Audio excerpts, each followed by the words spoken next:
Hi, I'm Ron Bankey with the Saltwater Angler.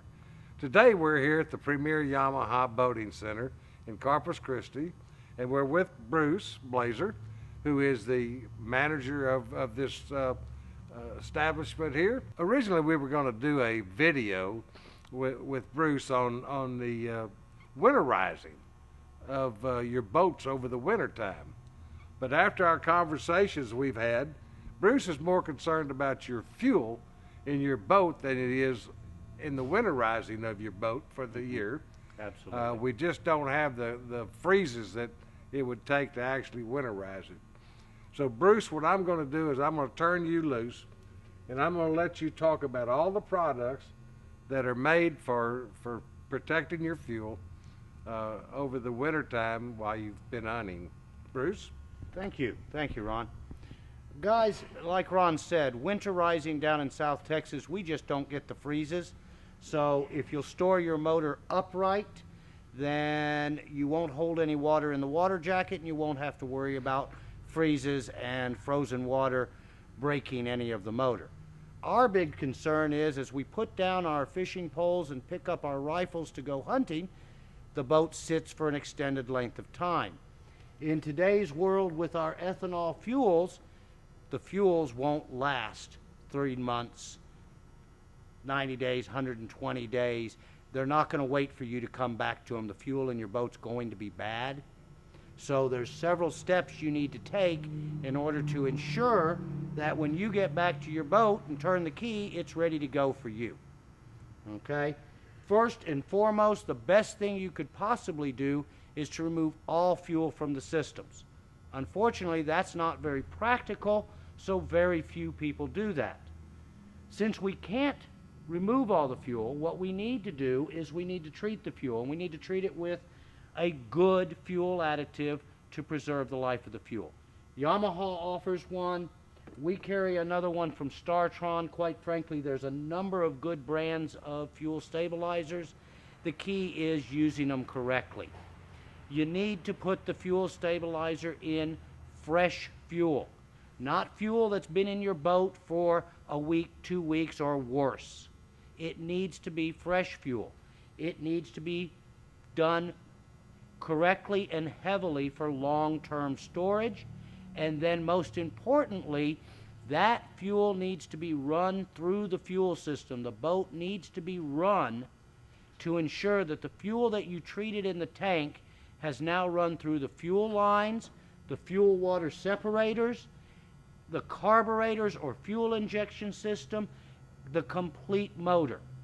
We have fuel pumps, we have fuel filters, we have fuel water separators. All of this has to have stabilized treated fuel, or the fuel's going to go bad and it's going to clog the system. The motor won't run when you pull it back out of storage, ready to go fishing again. Guys, the big thing about fuel is the ethanol fuel has an extremely short shelf life. Be attentive to it. Lots of talk about how much fuel to leave in your fuel tank.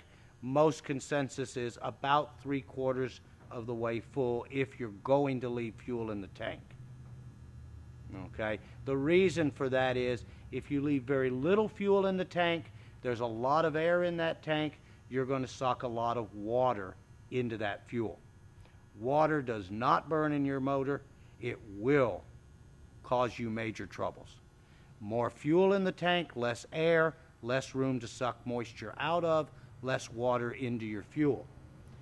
Same time we're storing, it's a good time to change your fuel water separator. It's a good time to grease all the engine, grease the trailer, anything on that boat, any moving part that needs grease. Now's the time to do it as we put it away, because when we get ready to go fishing, we're going to be excited. We're not going to be thinking about that. Lastly, we spray underneath the cowling on our motors. We spray them down with a Corrosion X product, a T9. This is Yamaha's version. It's Yama Shield. It's actually a product T9. Protect all the metal parts. Salt water is highly corrosive. We all know this, and spraying down the components on your motor with a good rust preventative will go a long way to keeping you on the water coming home under your own power. That's what we all hope to do. Well, Bruce, I appreciate you giving us the time to tell all of our readers what they need to do to protect their engines over the winter time, and hopefully everyone got that information. If not, they can relook at the video, and I'm sure you can go over it quite well. And before we go, I know this is boat show season, and if you would, I'd appreciate if you would tell everyone which boat shows you have coming up, which ones have come and gone, and which ones are Ron, due. I'll be Go glad ahead. to, man. Appreciate it. Of course, you already know the Houston Boat Show started right at the first of the year, ended this past weekend after 10 days of boat showing.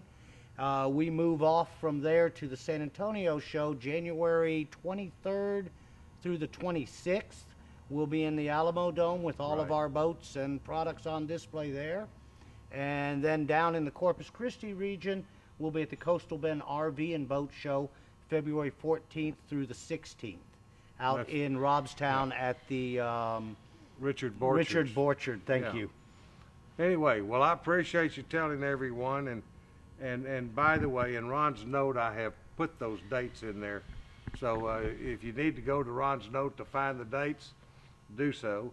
And I appreciate it, Bruce. Thank you, Ron. Thanks again for your time. Thank you. Glad we could help.